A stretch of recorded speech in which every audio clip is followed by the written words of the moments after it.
오늘 성경 말씀은 누가복음 21장 34절에서 38절까지의 말씀입니다. 너희는 스스로 조심하라. 그렇지 않으면 방탕함과 술 취함과 생활의 염려로 마음이 둔하여지고 뜻밖의 그날이 덫과 같이 너희에게 임하리라. 이날은 온 지구상에 거하는 모든 사람에게 임하리라. 이러므로 너희는 장차올 이 모든 일을 능히 피하고 인자 앞에 서도록 항상 기도하며 깨어있으라 하시니라. 예수께서 낮에는 성전에서 가르치시고 밤에는 나가 감람원이라 하는 산에서 쉬시니 모든 백성이 그 말씀을 들으려고 이른 아침에 성전에 나아가더라.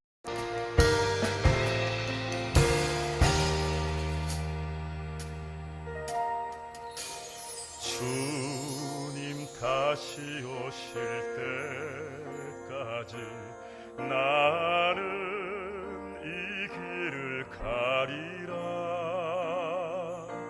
좁은 문, 좁은 길, 나의 십자가 지고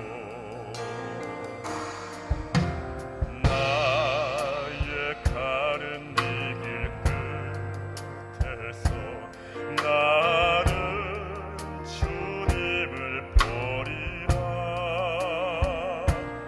영광에 내 주님 나를 맞아주시라. 주님 다시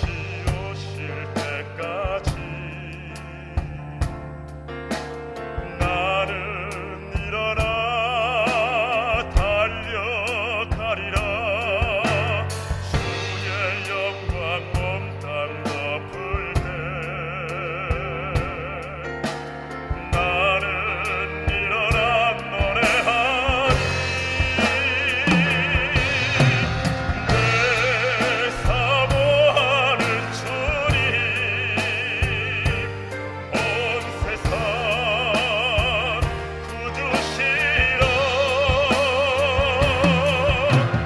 내 사모하는 주님 영광의 왕이시라.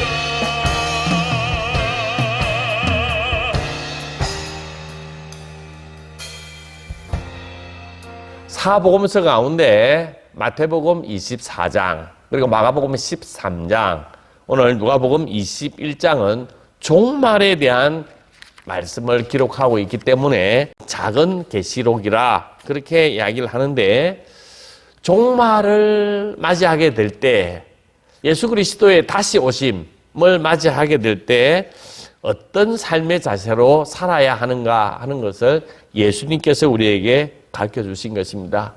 오늘 본문을 통하여 몇 가지 살펴보면서 종말에 임하는 우리의 신앙의 자세, 우리가 어떤 자세로 예수 그리스도의 다시 오심을 맞이해야 되는지를 우리가 한번 말씀을 통하여 은혜를 나누어 보고자 합니다. 예수님께서 우리에게 종말의 신앙을 가르쳐 주신 핵심이 뭐냐면 종말이 있다. 하지만 지금이 그 종말을 준비할 때다. 그렇게 이야기를 합니다. 언제 닥쳐올지 모르는 종말의 때에 앞서서 우리가 어떻게 살 것인가, 지금 내가 어떻게 살아야 하는 것인가, 이게 종말론의 핵심이라고 말할 수가 있습니다. 미국 캔자스 주의 아주 시골 미사일 경납고 자리에 지금 아파트를 조금 이제 짓고 있는 중입니다. 그런데 이 아파트가 한 20평 남짓한 한 채가 100억 정도의 가격을 형성하고 있는데 미국에 돈 있는 사람들이 순식간에 이 아파트 전체가 분양이 완료됐고 많은 사람들이 대기표를 받고 다음 분양을 기다리고 있다는 것입니다. 아직 짓기도 안 했는데 왜 이런 일이 일어나는 것인가? 이 미사일 경납고 아주 시골이에요. 사람이 살지도 못하는 그런 어떤 시골, 그리고 경납고 거기에 이 아파트가 왜 그리 비쌀까? 이 아파트 이름을 종말 대비 아파트라 이렇게 불렀습니다.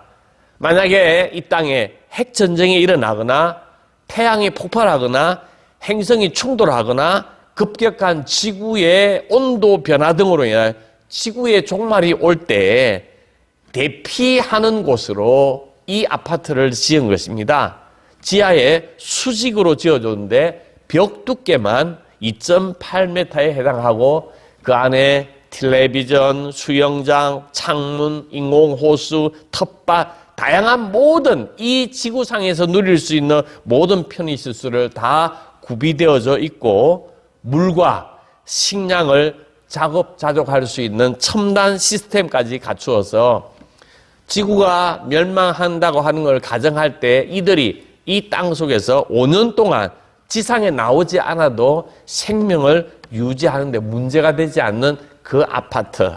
그래서 종말 대비 아파트라 이렇게 부르는데 미국에 있는 돈 있는 사람들이 다 아파트 한 채씩을 다 샀다고 하는 것입니다.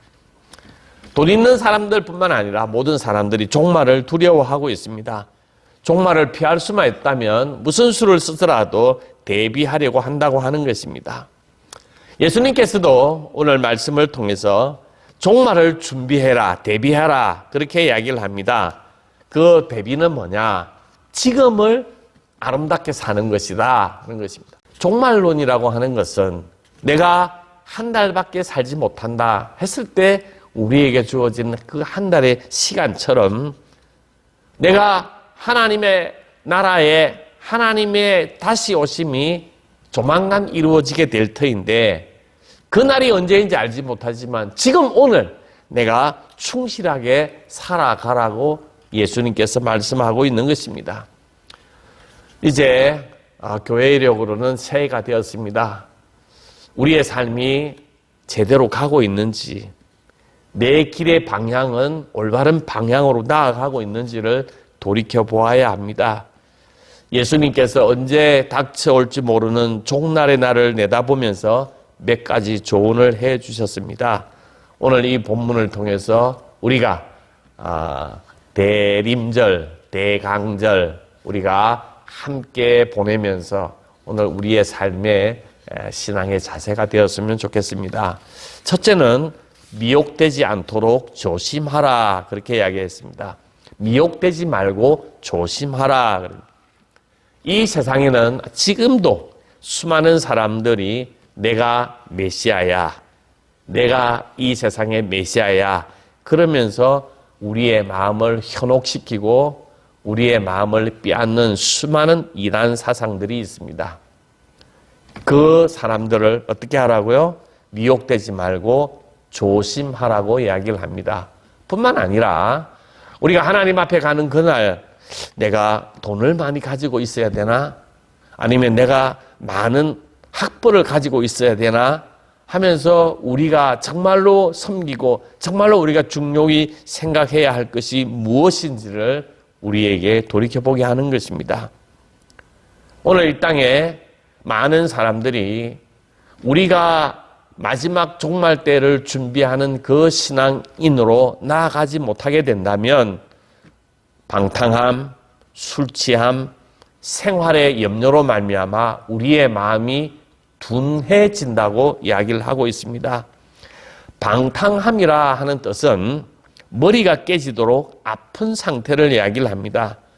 향락과 쾌락에 마음이 빼앗기는 것이고 곧 그것이 마음에 묶여서 우리의 마음이 거기에 완전히 묶여버리는 상황, 교회와 가정과 일터를 향한 마음이 떠난 상태를 이야기를 합니다.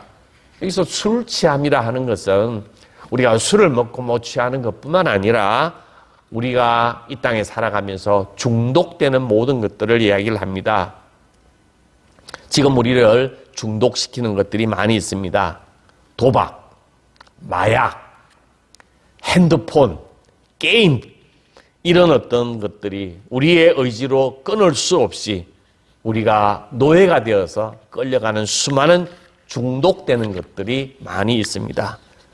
또한 우리는 생활에 염려, 근심, 걱정하지 말아야 하는데 근심 걱정을 미리 땡겨서 가불해서 근심 걱정하는 경우가 많이 있습니다.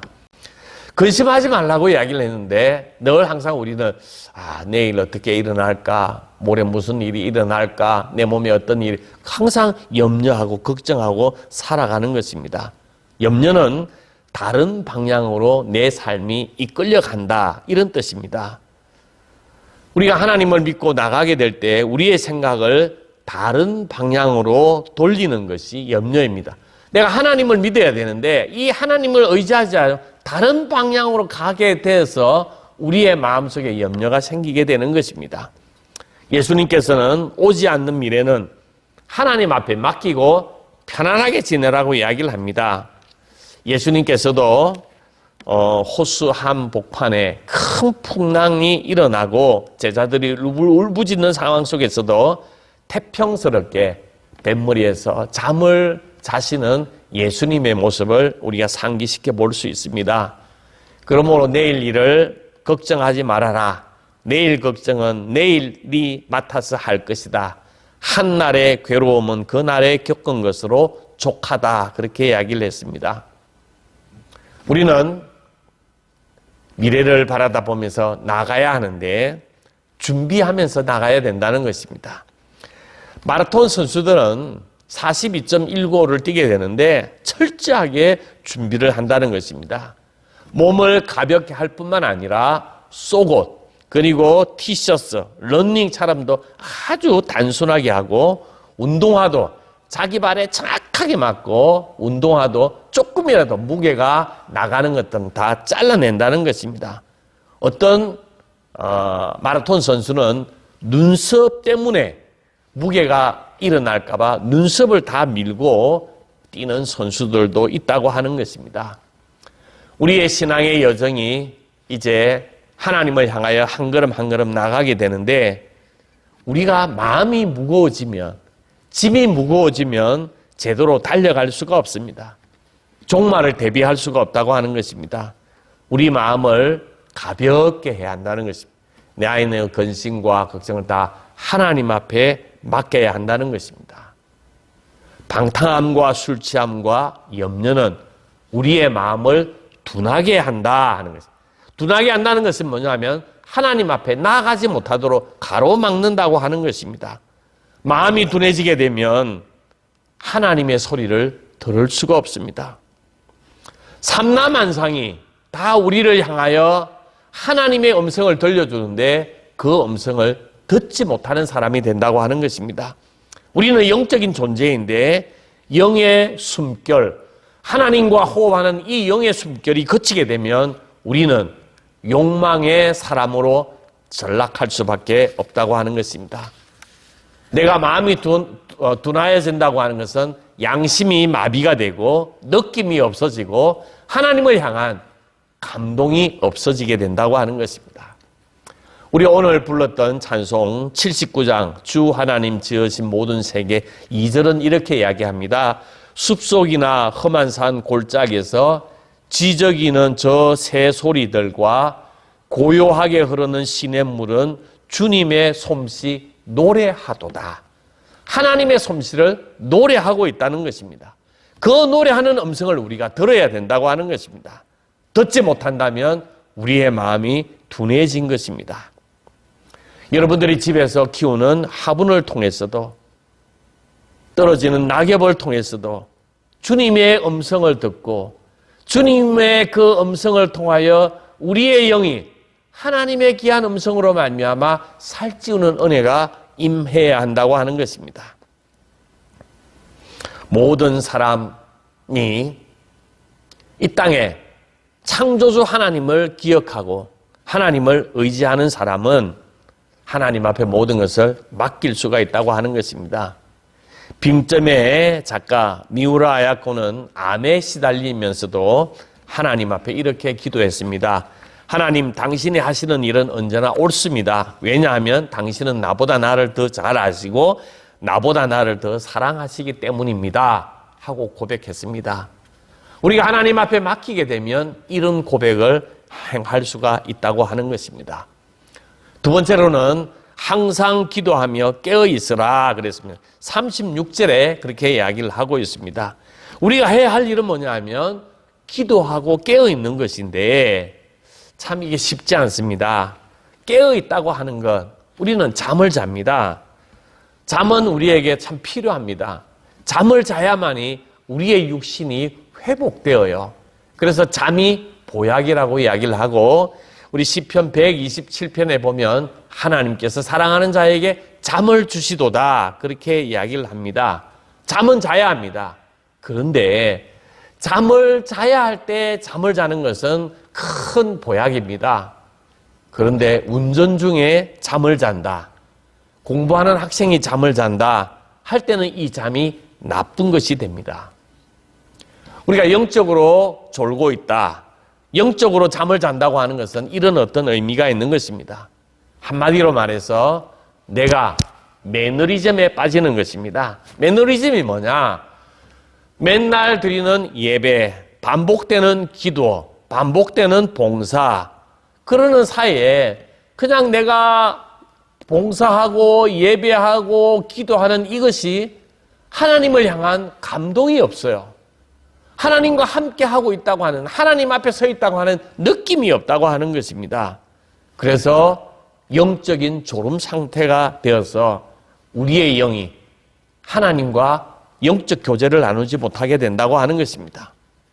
오늘 본문은 이런 어떤 영적인 졸음을 퇴치할 수 있는 길이 뭐냐? 기도하는 것이라 그렇게 이야기했습니다. 기도는 하나님과 대화하는 것이고 하나님과 만나는 것입니다. 사람은 누구를 만나느냐에 따라서 많은 생각이 달라집니다. 애인을 만나냐, 대통령을 만나냐, 아니면 내가 취업을 하는데 상담 사장님을 만나나, 내가 누구를 만나느냐에 따라서 우리의 삶이 달라지게 된다고 하는 것입니다. 태도도 달라지고 말과 행동이 달라지게 된다고 하는 것입니다.